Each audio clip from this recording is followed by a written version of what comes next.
1, 2. Are you guys happy with the audio? 1, 2, 3, 4, 5, 6. Good stuff? Good stuff.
Good afternoon, everybody. Good afternoon. Thank you. It is clearly now the will of the Parliamentary Conservative Party that there should be a new leader of that party and therefore a new Prime Minister. And I've agreed with Sir Graham Brady, the chairman of our backbench MPs, that the process of choosing that new leader should begin now. And the timetable will be announced next week. And I've today appointed a cabinet to serve, as I will, until a new leader is in place. So I want to say to the millions of people who voted for us in 2019, many of them voting Conservative for the first time, thank you for that incredible mandate, the biggest Conservative majority since 1987, the biggest share of the vote since 1979. And the reason I have fought so hard in the last few days to continue to deliver that mandate in person was not just because I wanted to do so, but because I felt it was my job, my duty, my obligation to you to continue to do what we promised in 2019.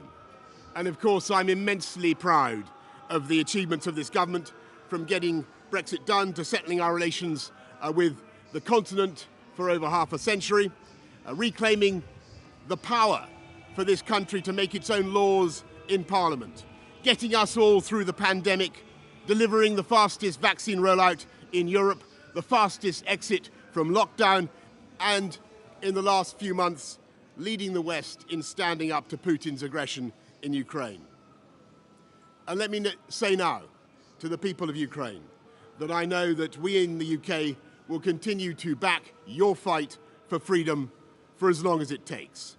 And at the same time, in this country, we've been pushing forward a vast program of investment in infrastructure and skills and technology, the biggest in a century, because if I have one insight into human beings, it is that genius and talent and enthusiasm and imagination are evenly distributed throughout the population, but opportunity is not. And that's why we must keep levelling up, keep unleashing the potential of every part of the United Kingdom.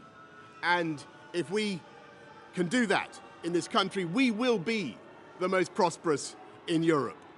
And in the last few days, I've tried to persuade my colleagues that it would be eccentric to change governments when we're delivering so much and when we have such a vast mandate and when we're actually only a handful of points behind in the polls, even in mid-term after quite a few months of pretty relentless sledging, and when the economic scene is so difficult domestically and internationally. And I regret not to have been successful in those arguments, and of course it's painful not to be able to see through so many ideas and projects myself.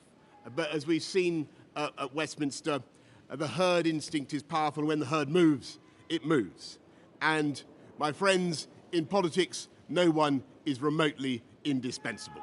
And our brilliant and Darwinian system will produce another leader equally committed to taking this country forward through tough times, not just helping families to get through it, but changing and improving the way we do things, cutting burdens on businesses and families, and yes, cutting taxes, because that is the way to generate the growth and the income we need to pay for great public services. And to that new leader, I say, whoever he or she may be, I say I will give you as much support as I can.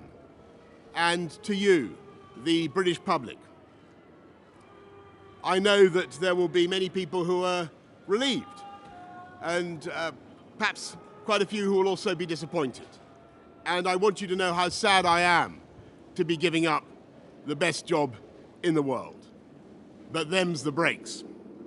I want to thank Carrie and our children and all the members of my family who have had to put up with so much for so long. I want to thank the peerless British civil service for all the help and support that you have given our police, our emergency services, and of course our fantastic NHS, who at critical moment helped to extend my own period in office, as well as our armed services and our agencies that are so admired around the world, and our indefatigable Conservative Party members and supporters, whose selfless campaigning makes our democracy possible. I want to thank the wonderful staff here at Chequers, here at Number 10, and of course at Chequers, and our fantastic prop force detectives, the one group, by the way, who never leak. Above all, I want to thank you, the British public, for the immense privilege that you have given me. And I want you to know that from now on until the new Prime Minister is in place, your interests will be served and the government of the country will be carried on. Being Prime Minister is an education in itself. I've travelled to every part of the United Kingdom, and in addition to the beauty of our natural world, I found so many people possessed of such boundless British originality and so willing to tackle old problems in new ways that I know that even if things can sometimes seem dark now, our future together is golden. Thank you all very much. Thank you.